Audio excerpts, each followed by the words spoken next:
First of all happy new year to you all. और आज की क्लास में हम लोग पढ़ेंगे कैरा के बारे में। तो here I have made a diagram of Kaira plant. देखिए यहाँ पर आपको दिखाई दे रहा है राइजोइड्स, इसका मेन एक्सिस। एक्चुअली यहाँ पर आपको ट्रू स्टेम या ट्रू रूट नहीं दिखाई देते हैं, इसीलिए यहाँ पर आपको क्या दिखाई दे रहा है, stem like structure which is known as main axis and the root like structures are known as rhizoid. Main axis is divided into shoots of unlimited growth and shoots of limited growth. तो यहाँ पर आपको क्या दिखाई दे रहे हैं, unlimited growth वाले shoot दिखाई दे रहे हैं और लिमिटेड ग्रोथ के शूट दिखाई दे रहे हैं। तो सबसे पहले हम लोग देखेंगे सिस्टमेटिक पोजीशन। हेडिंग डालिए सभी लोग। Systematic position includes class, order and family. The class of Cara is Chlorophyceae. It belongs to class Chlorophyceae. The order is Carids and the family is Carids.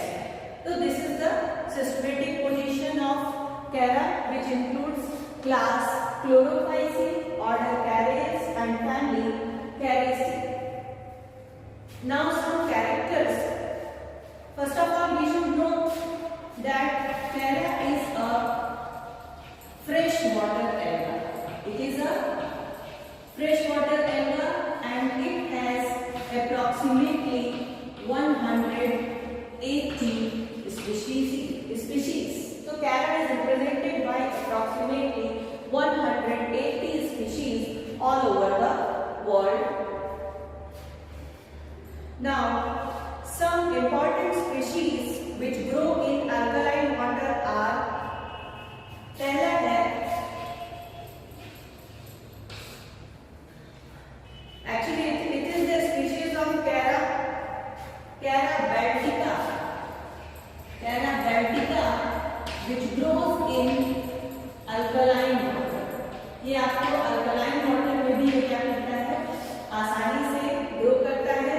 And the second which grow in hot spring is Cara fragalis.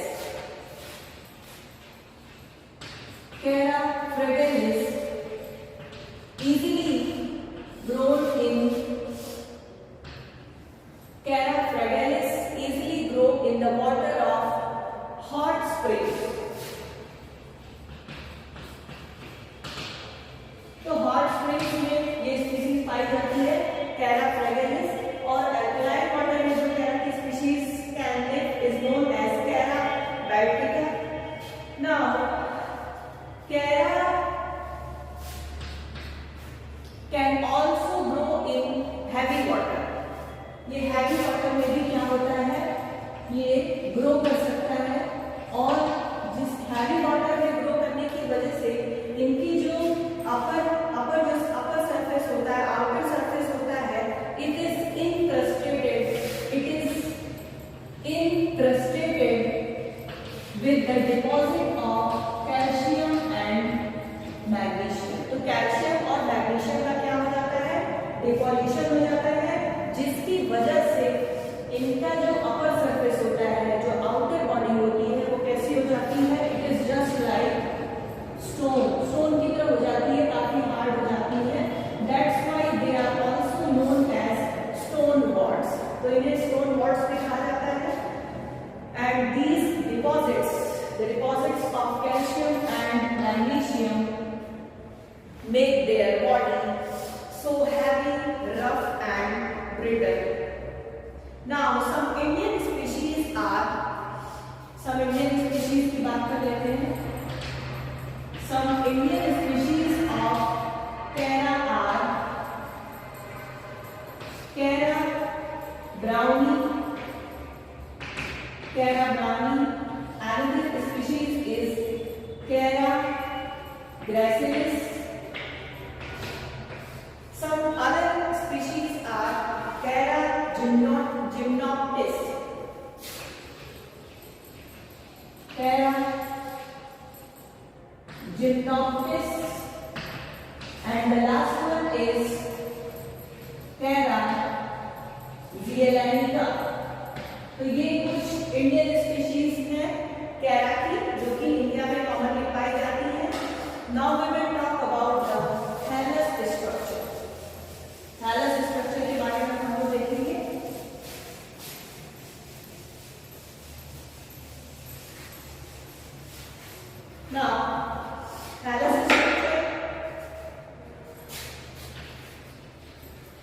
make a heading thallus structure.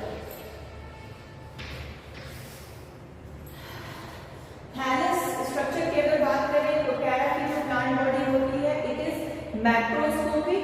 Macroscopic कहने का मतलब है कि you can easily see it without help of microscope. बिना microscope के आप इसे आसानी से देख सकते हैं. You can see it naked eyes और दे आर मल्टी सेलुलर. ये क्या होते हैं, इनकी जो प्लांट बॉडी है there plant body is multicellular and macroscopic. तो आप इन्हें नेकेड आइज से देख सकते हैं. इनकी जो हाइट होती है, प्लांट हाइट इनकी होती है 20 to 30 सेंटीमीटर. 20 से 30 सेंटीमीटर की इनकी हाइट होती है. And they are differentiated into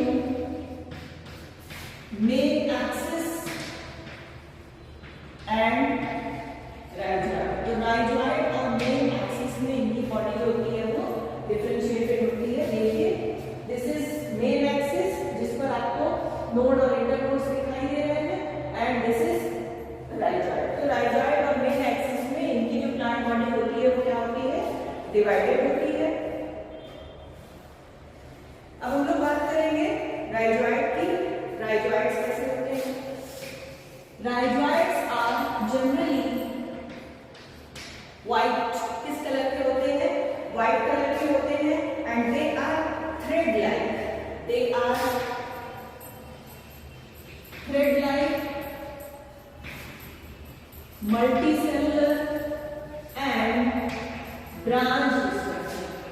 They are profusely branched structure. Rhizoids are white, multicellular and branched structure, and these rhizoids have oblique septa. ये जो rhizoids होते हैं वहां पर oblique septa क्या होता है, प्रेजेंट होता है. Now we will talk about the main axis.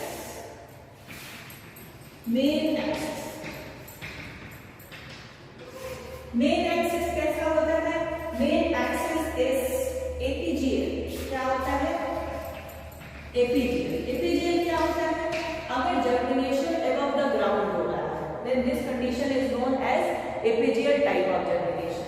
कभी-कभी क्या होता है, कुछ प्लांट्स में जर्मिनेशन बिलो ग्राउंड होता है, लेकिन यहाँ पर क्या होता है, एपीजियल टाइप का जर्मिनेशन होता है. यानी कि जो जर्मिनेशन हो रहा है it occurs above the ground.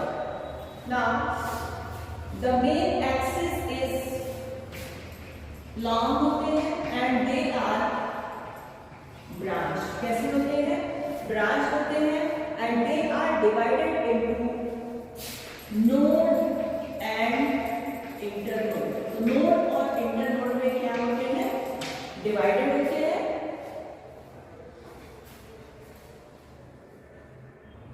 Now we will talk about internode.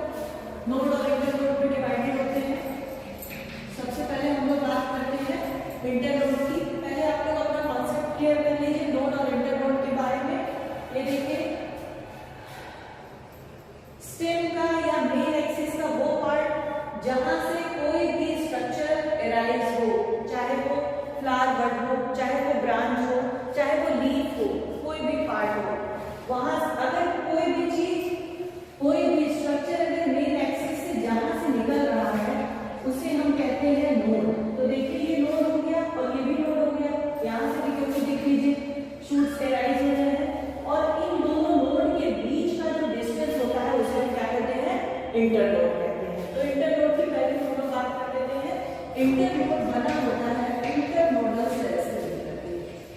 Internode is made up of internodal cells. They are elongated cells. ये कैसी होती है? They are elongated type of cells and they are also known as axial cell. इसे हम axial cell भी कहते हैं. Now internodal cells are made up of particle cells. ये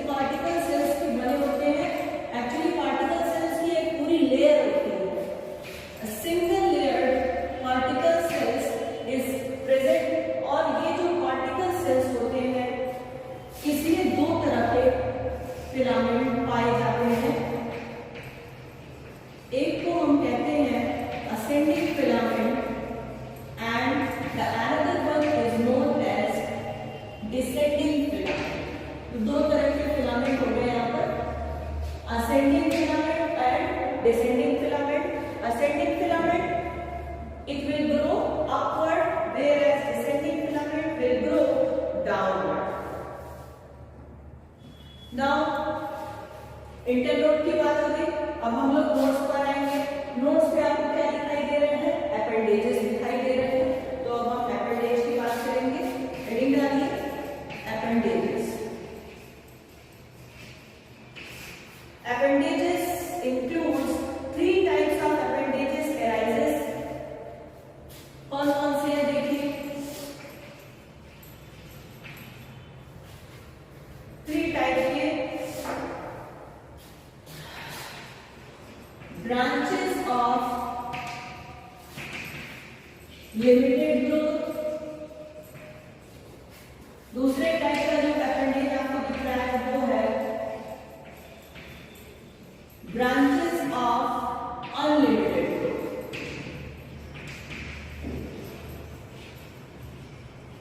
तो दो तरह के ब्रांचेस हो गए, एक हो गया लिमिटेड ग्रोथ और दूसरा हो गया अनलिमिटेड ग्रोथ।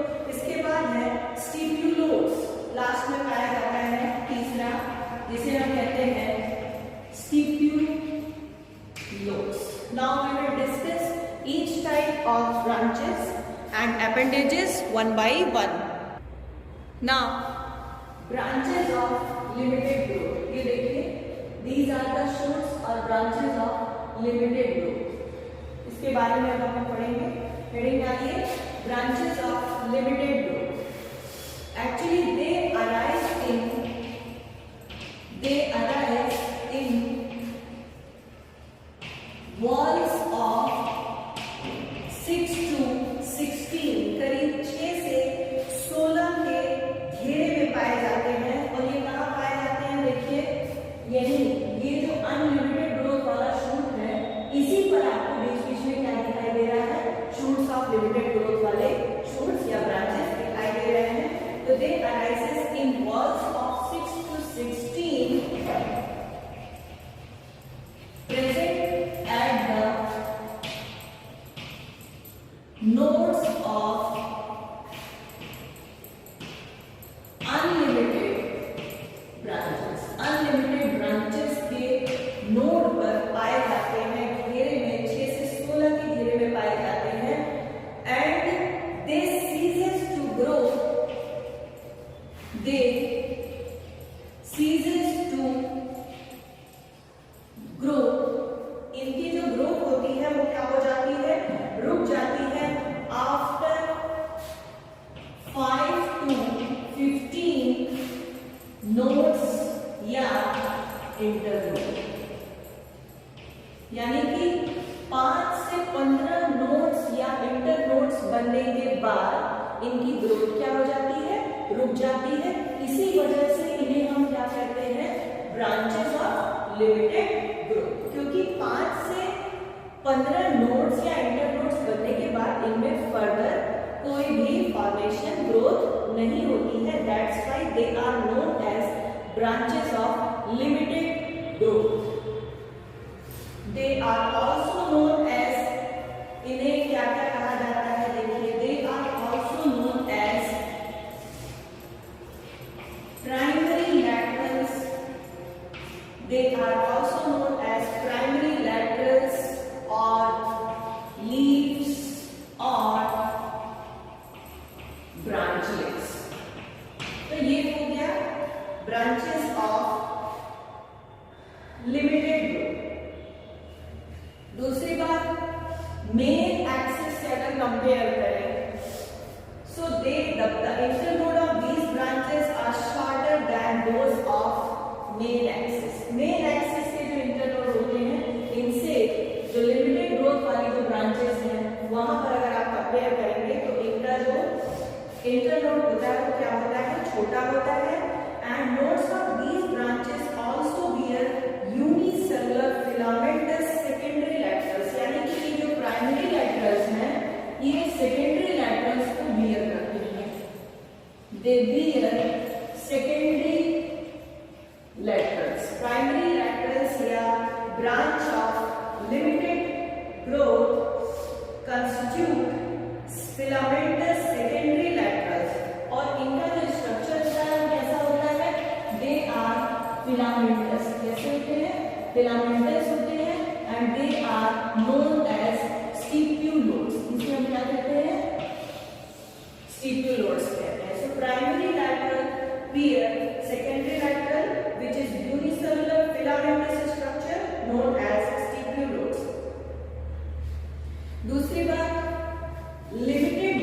के जो नोड्स होते हैं, लिमिटेड ग्रोथ के जो नोड्स होते हैं उसी पे प्रेजेंट होते हैं रिप्रोडक्टिव स्ट्रक्चर्स। क्या प्रेजेंट होते हैं?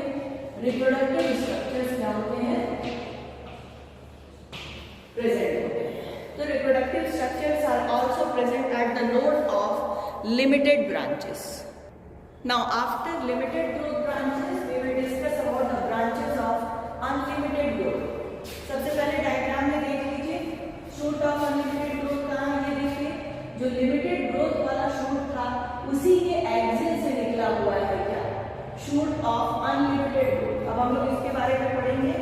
ये जो शूट ऑफ अनलिमिटेड ग्रोथ होता है दे arise from exiles of branches of limited growth. Limited growth वाले पोर्शन में जो एक्सिल वाला पोर्शन है उसी के बीच से निकलता है क्या, शूट ऑफ अनलिमिटेड ग्रोथ। तो इसमें जो कि अनलिमिटेड ग्रोथ होती है इसलिए unlimited shoot is also known as axillary branch. क्योंकि एक्सिल से निकल रहा है इसीलिए हम इसे क्या कहते हैं, एक्सिलरी ब्रांच भी कहते हैं। और चूंकि अनलिमिटेड ग्रोथ है इस वाले शूट में इसलिए they are also known as long laterals. इन्हें हम क्या कहते हैं, they are also known as long laterals और axillary branches. Now come to the growth. Growth का पैटर्न हम लोग देख लेते हैं थोड़ा सा, ग्रोथ कैसे होती है। एपिकल सेल में, एपिकल सेल जो एपेक्स की सेल होती है वहीं से ग्रोथ होगा।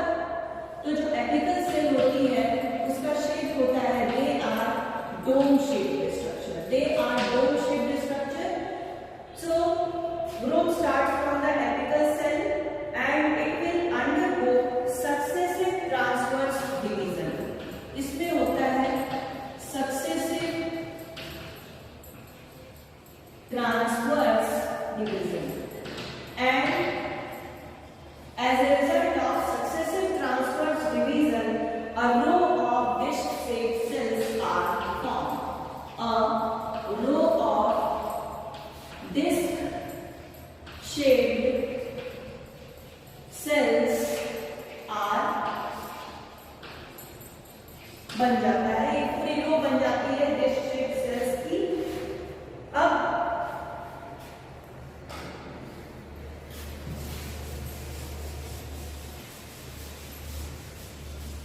एक सेल को लेकर के हम लोग चलेंगे।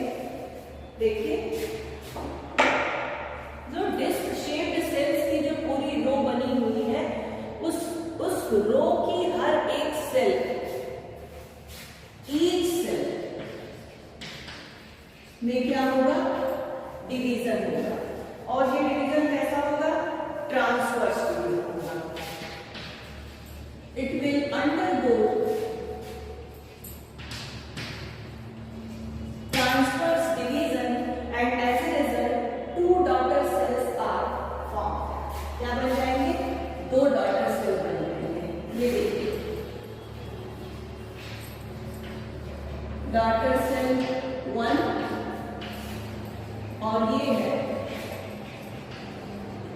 daughter cell 2। तो दो daughter cell बन गए, एक यहाँ बन गया और एक यहाँ बन गया। अब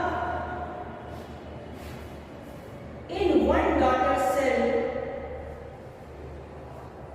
it is upper and biconcave।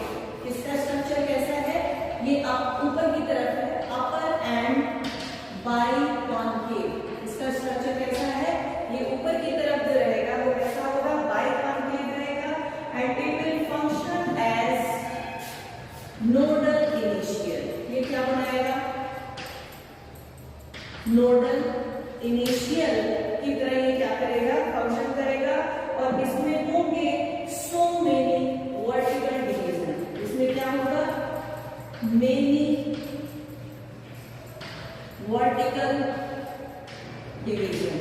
और बहुत सारे वर्टिकल डिवीजन के बाद यहाँ पर दो चीजें बनेगी। पहला बनेगा पेयर ऑफ सेंट्रल सेल्स। क्या बनेगा, पहला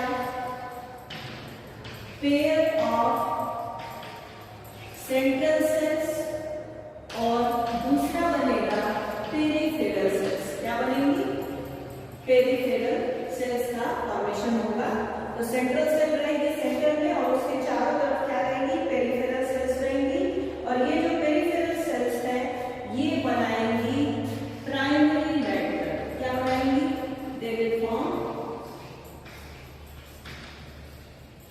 प्राइमरी लेटर। तो प्राइमरी लेटर का फॉर्मेशन हो गया। अब in the another daughter cell ये अपर है तो दूसरी डॉटर सेल क्या होगी? लोअर पोजीशन पे होगी और इसका जो शेप होगा वो कैसा होगा? It will be convex, it will be biconvex. इसका शेप कैसा होगा? बाइकॉन्वेक्स होगा and it will the biconvex lower cell lower daughter cell will function as internodal initial. ये क्या बनाएगा?